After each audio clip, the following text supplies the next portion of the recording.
Ito ang Presidential Broadcast Service. Radyo Pilipinas. Radyo Publiko ng Bagong Pilipinas para sa Bagong Pilipino. Naghahatid ng mahahalagang balita at impormasyon na guugnay ng pamahalaan sa sambayanan. Tulay sa himpapawid ng serbisyo publiko. Radyo Pilipinas. Radyo Publiko. Ang boses ng Pangulo. Sa Iloilo, Radyo Pilipinas. 585. Oras sa Radyo Pilipinas alas 8:01 sa aga. Nagapanguna nga balita sa syudad, sa mga banwa, sa probinsya sa Iloilo, kakaingon ng mga probinsya. Mga pananawon sa likod sa mga balita. Inyong mabatian sa Radyo Pilipinas Iloilo News. Mga balita na magasugata sa inyong nga aga. Ginbantayan, ginsunod, gintipon sa Radyo Pilipinas Iloilo News Team. Gikan sa hulot balitaan. Diretso sa inyong palamatian. Yarian! Radyo Pilipinas Iloilo News!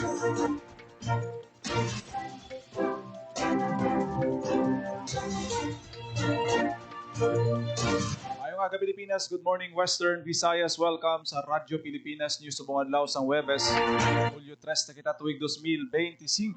Ako ang inyong tagbalita, Janelle Baclay, kagkaroon sa mga headlines.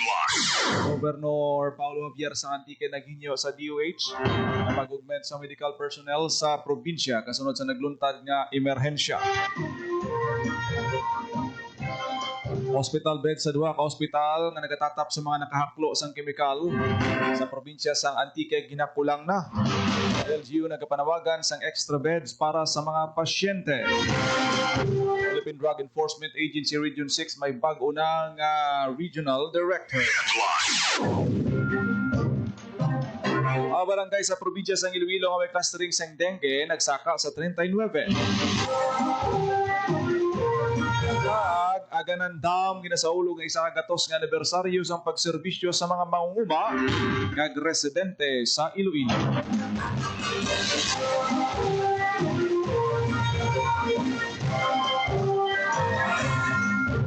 Oras sa Radyo Pilipinas alas 8:03 sa aga kagkaron sa detalye sang aton mga balita lokal. Radyo Pilipinas News. Nagpangabay si Governor Paulo Javier sa probinsya sang Antique sa Department of Health Center for Health and Development Western Visayas nga magpadala sang medical personnel sa probinsya sang Antique kasunod sa nagluntad nga emergency.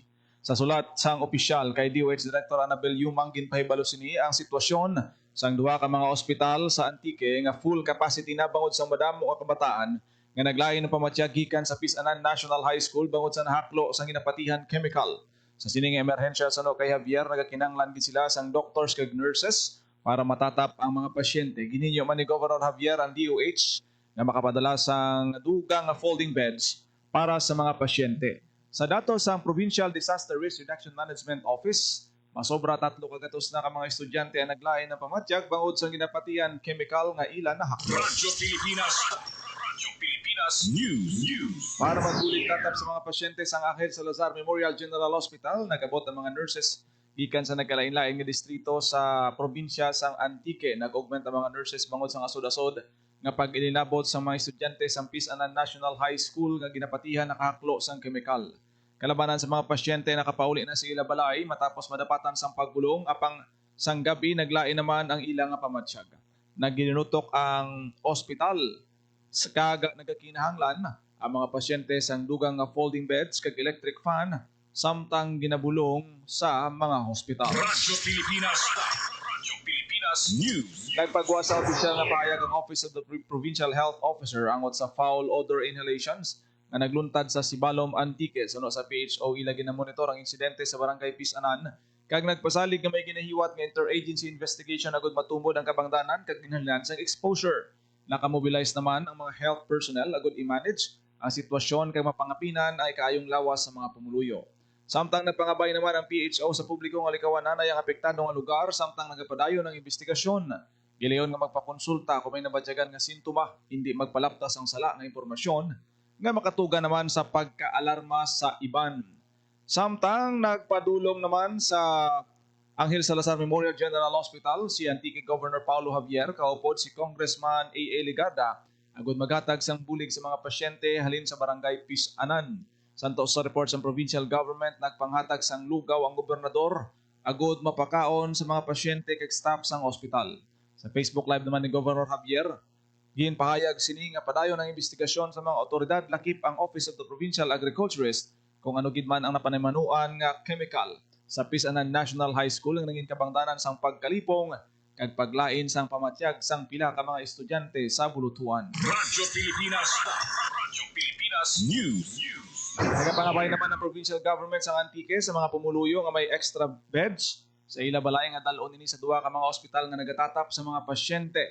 Ini ang Angel Salazar Memorial General Hospital sa San Jose kag ang Ramon Masa Senior Memorial District Hospital sa Banwa sang Sibalom. Sa datos sa Provincial Disaster Risk Reduction Management Office, masobra 3 ka gatos na ang naapektuhan kag gindala sa ospital. May mga lingin sang ulo kakalabanan ang nagsululuka santo sa monitoring sang PHO. Sa karon padayon ang pagmonitor sang probinsya sa sitwasyon sa mga pasyente kag apektado nga mga residente. Radyo Pilipinas News.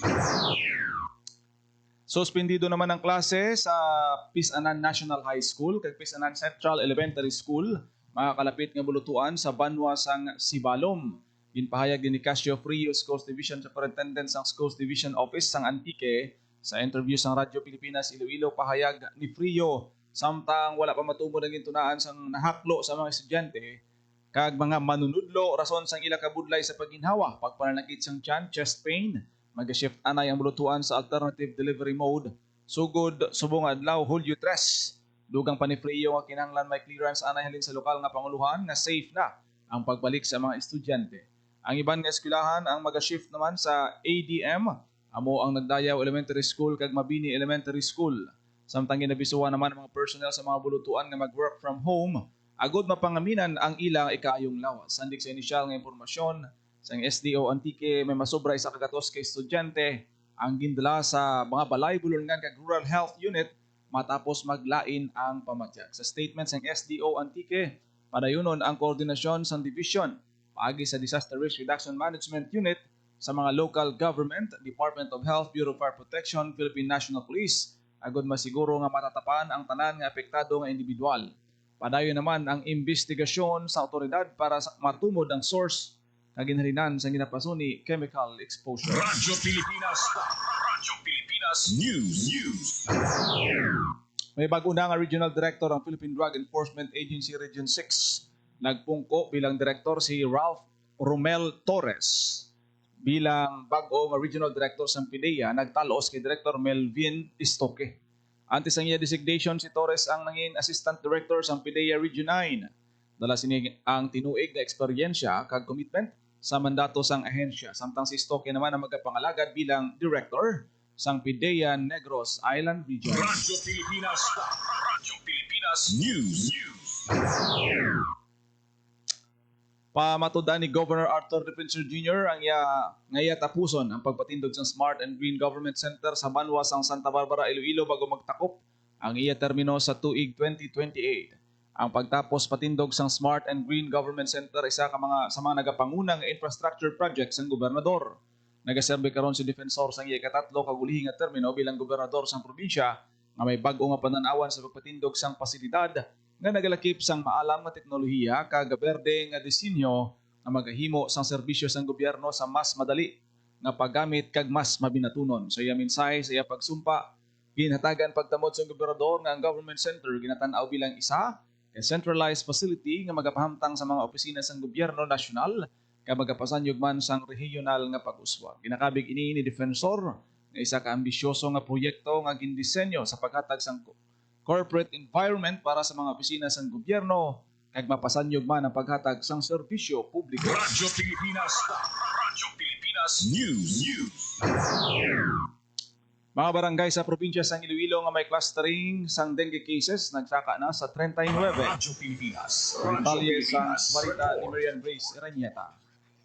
Nagsaka na sa 39 ka barangay sa probinsya sang Iloilo ang may clustering sang dengue cases as of Morbidity Week 26 ang tuig 2025. Gimpahayag ni Dr. Maria Socorro Quinyon, Provincial Health Officer sa Iloilo, halin sa Banyadres lang ka barangay nga may clustering of dengue cases sa Morbidity Week 25, nagsaka sang 70% o kung 39 na ka barangay ang may clustering of dengue cases sa Morbidity Week sang 2025. Lakip sa may clustering of cases na barangay ang poblasyon sa munisipalidad sang Ahoy, Alimudian, Dingawan, kag Concepcion, Barangay Lagubang, Monpon kag Salihid sa Barotac Nuevo, Vista Alegre sa Barotac Viejo, Tabukan kag Tiring sa Kabatuan, Libot sa Kalinog, Kabilao, Pequinho sa Carles, Bulilao, Palok, Suol, Bako, Ilaya 3rd kag Kayo sa Dumangas, Hibulo sa Haniway, Poblasyon Ilawod sa Lambunaw kag Poblasyon kag Napnod sa Legales. Dugang ba ni Dr. Quinyon nga may clustering of dengue cases man sa barangay sang poblasyon SE Zone sa Lemery,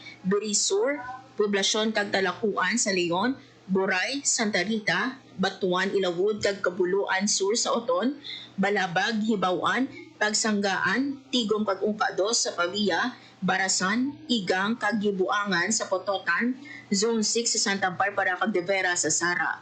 Na-classify ang isa ka barangay nga may clustering of cases kung may 3 o kung masubra pa sa 3 nga kaso sa sunod-sunod nga 4 ka semana. Panugyan ni Dr. Quinyon sa pumuluyo nga mangin consistent sa pagpanglimpyo kag padayon nga mag-upod sa alas 4 kontra mosquito nga kampanya sa provincial government. Panugyan man sa provincial health officer sa publiko nga pasangkaron ang 4S strategy kontra dengue. Ang search and destroy, self-protection measures, seek early consultation kag say yes to fogging in hotspot area. Para sa Bagong Pilipinas, Marian Grace Aranyata, Radyo Pilipinas, Radyo Publiko. Radyo Pilipinas. Radyo Pilipinas News. Well, sa ang panglungsod nagiwat sa inaugural session kahapon nga adlaw. Radyo Pilipinas. Radyo Pilipinas. Nagiwat sa inaugural session na makatapos ang 12 sangguniang panglungsod sa siyudad sa Iloilo. Kompleto ang set sa mga konsyal, lakip ang mga bagong miyembro sa sanggunian. Nga mosanday Councilor Rene Diladiana, Lindon Akap, Nandre Malabor, kag Shem Maring Mabilog. Nagpungko naman bilang presiding officer ang bagong vice-alcalde sa siyudad nga si Iloilo City Vice Mayor Lovlove Baronda. Natigay naman nga napilian bilang majority floor leader si Councilor Attorney Rex Arabia kag assistant majority floor leader si Attorney Romel Duron. Para sa Bagong Pilipinas, General Baclay, Radyo Pilipinas, Radyo Publiko. Radyo Pilipinas. Radyo Pilipinas News. Kinasahulog sa National Irrigation Administration ay kay sa kagatos nga anibersaryo sang Aganan River sa Barangay Ictambo, San Miguel, Iloilo. Ginaselebrar sa Aganan Dam ang tinuig nga pagserbisyo sa masobra 2,000 ka mga manguma sa banwa sang San Miguel, Santa Barbara, Oton, Pavia sa probinsya sang Iloilo. Suno kay NEA 6 Regional Manager Engineer Junel Bores sa malawig nga tinion nga pagserbisyo sang Aganan Dam. Madamo nga manguma na kabenepisyo nga dako gid ang bulig agon malabot ang food security. Ginapabugal man ni NEA Division Manager sa Iloilo kag Guimaras nga si Engineer Randy Alipis nga sa 3 sa 7 ka Irrigators Association nga ginaserbisyohan sang dam ang milyonaryo na bangod sang bugana nga patubas. Naibaluan masobra 2,800 ka hektarya sang kaumhan nga ginatagaan sang tubig sang dam sa idalom sang supervision sa National Irrigation Administration halin pa sa tong Hunyo 22 tuig 1963. Ang Aganan Dam mo ang 4th oldest dam sa Pilipinas nga gintukod sa tong 1920s. Sang Atlantic Gulf and Pacific Company, Manila Engineering Company kag Messrs. Robinson and Hanson. Opisyal nga ginagurahan ng dam sa tong Enero 1, 1925 sa Bureau of Public Works Irrigation Division. Isa ka siglo nga pagpangalagad sang Aganan River Irrigation System, isa man kapag kilala sa ila kontribusyon sa sektor sang agrikultura. Radyo Pilipinas. Radyo Pilipinas News. Top 2 most wanted person sa Western Visayas na dakpan sa banwa sang Lezo. Radyo Pilipinas. Radyo Pilipinas Report. Arestado sa Aklan Police Provincial Office ang top 2 most wanted person sa Western Visayas sa Brayboga, Sungan, Lezo, Aklan. Ang suspect din kilalang si alias Nico, 20 anyos, kag residente sang Lezo, Aklan. Kaso nga rape ang inapangatubang sang suspect. Sinaki Police Regional Office 6 Director Brigadier General Jose Pino Ligan, wala nagauntat ang kapulisan sa paglagas sa mga may salabton sa nai. Ang pagka-aresto sa top 2 most wanted person resulta man sa mapasko nga partnership sa kapulisan kag mga pumuluyo para sa isa ka malidong kag matawhay nga komunidad. Hintingog nga puwersa sa Lezo Municipal Police Station, Regional Intelligence Unit 6, Provincial Intelligence Team, Aklan kag Aklan TPO Tracker Team ang nagpatigayon sa operasyon. Para sa Bagong Pilipinas, Paul Tarosa, Radyo Pilipinas, Radyo Publiko. Radyo Pilipinas. Radyo Pilipinas News. Pulo na Sustainable Livelihood Program Association sa Iloilo City kag Guimaras nagbaton sang Seed Capital Fund 40 ka Guimaras noon nagbaton sang suporta para sa livelihood initiative. Radyo Pilipinas. Radyo Pilipinas. Kabalita ni Marian Grace. Nagbaton sa Seed Capital Fund o kon SCF ang pulo ka Sustainable Livelihood Program Association o kon SLPA sa syudad sang Iloilo kag probinsya sang Guimaras gikan sa Department of Social Welfare and Development 6 sa idalom sa Sustainable Livelihood Program o kon SLP. Nagrabo sa kabugusan nga 3.2 milyones pesos ang ginhatag sa mga SLPA. Sa pulong nga asosasyon, anom ang nabase sa Iloilo City. Ini ang nabitasan Lapas SLP Association, Pugpong Baybay Association, Magsaysay Lapas SLP Association, Lapos District SLP Association, Bacau SLP Association, kag San Juan SLP Association.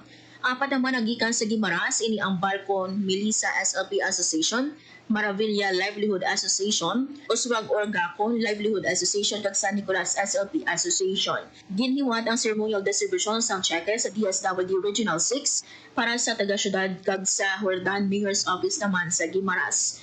Gabito sa mga asosasyon ang assistance para sa pag-umpisa sa ilang negosyo kapareho sang variety store, vegetable gardening, hot fattening, egg laying kag agri-poultry supply ventures. Tinutuyo sang livelihood support nga buligan ang mga pamilya ilabi na ang mga naga-transition pagwa sa Pantawid Pamilyang Pilipino Program o kon 4Ps. Samtang magluwas sa SLP nagbaton man ang 40 ka individual gikan sa Guimaras samtig 10,000 pesos bilang suporta sa livelihood initiatives. Apisar nga ang mga benepisyaryo, mga 4Ps beneficiary ni araman nga non-4Ps nga gintumod bilang eligible sa livelihood support. Makabenepisyo sa assistance ang yara na sa subsistence o kon level 2 kag self-sufficient o kon level 3 household.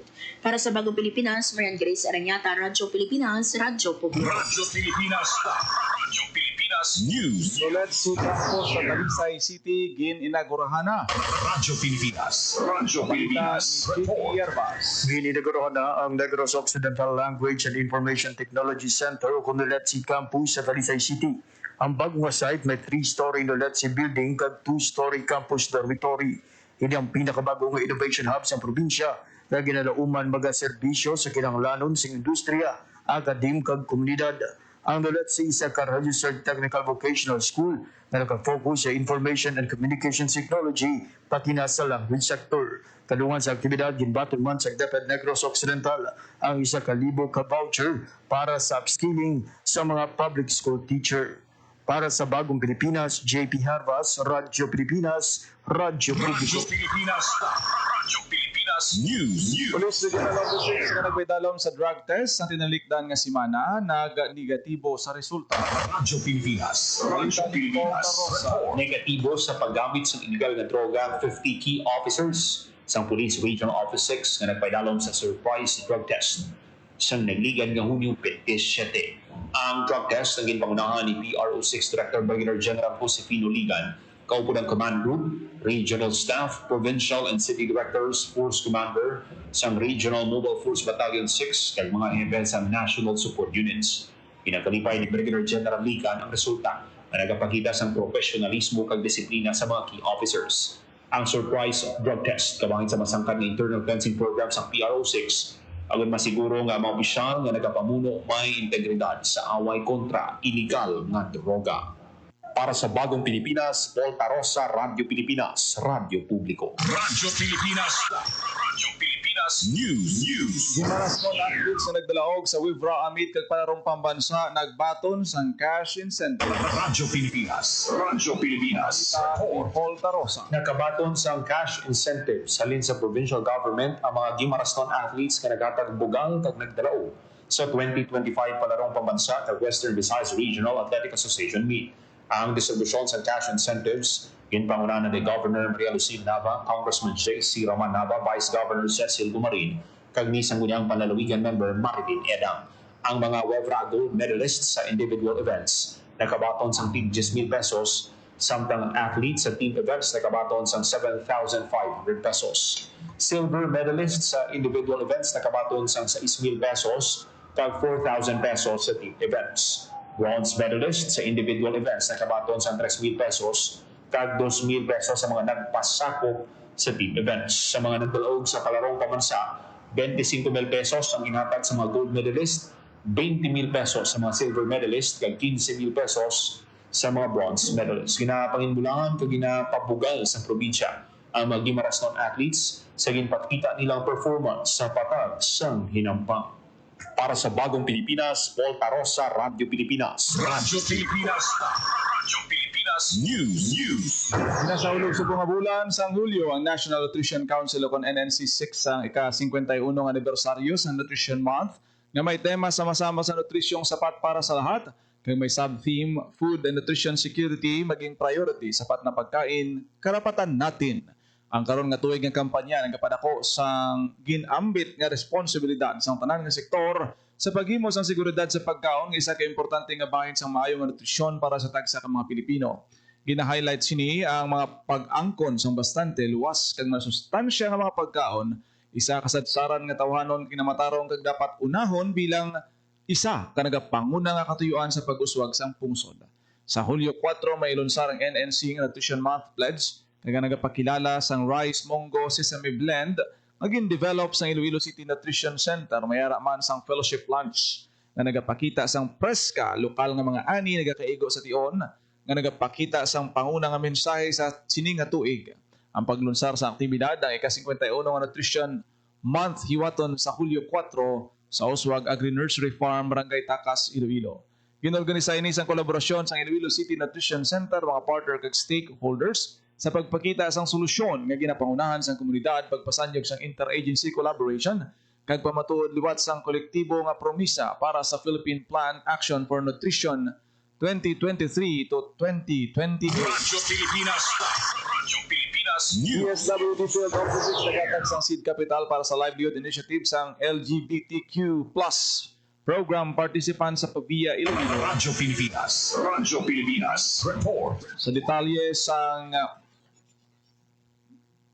balita, naghatag sang seed capital ang Department of Social Welfare and Development para sa livelihood initiative sang 37 ka mga LGBTQ sa Pavia Iloilo. Nag-release ang 555,000 pesos na seed capital fund para sa mga benepisyaryo. 15,000 pesos ang ginbaton kada isa bilang bulig sa ila pag-umpisa o kon pag-enhance ang ila napilian nga micro-enterprise kapareho sang salon, hair and makeup tools, ornamental plant business, sari-sari stores, food vending, kag iban pang negosyo. Antes nagbaton sang SEF, ginpainalo mga benepisyaryo sa capacity building, kapareho sang SLP orientation, micro-enterprise development training, kag financial literacy sessions para masiguro ang sustainability kag kadalagan sang ila livelihood projects. Ang paghatag sang pondo sa mga benepisyaryo, ang kabahin sang pagsaulog sang Pride Month sa bulan sang Hunyo. Radyo Pilipinas. Radyo Pilipinas News. Oras sa Radyo Pilipinas, alas 8:24 sa Radyo Pilipinas. Radyo Pilipinas. ang ganyan nabatian na detalye sa mga nagapanguna nga balita sa pagpangalagad sang Radyo Pilipinas News subong adlaw sang Webes, July 3, 2025. Sa dugang pangabalita kag impormasyon, please share, follow kag like sa aton Facebook page Radyo Pilipinas Iloilo kag Radyo Pilipinas Community Group. Ako nagig namang inyo alagad ang inyo tagbalita kada aga, Jinel Baclay. Mayong aga Pilipinas, God bless Iloilo. Radyo Pilipinas. Radyo Publiko. Radyo Pilipinas.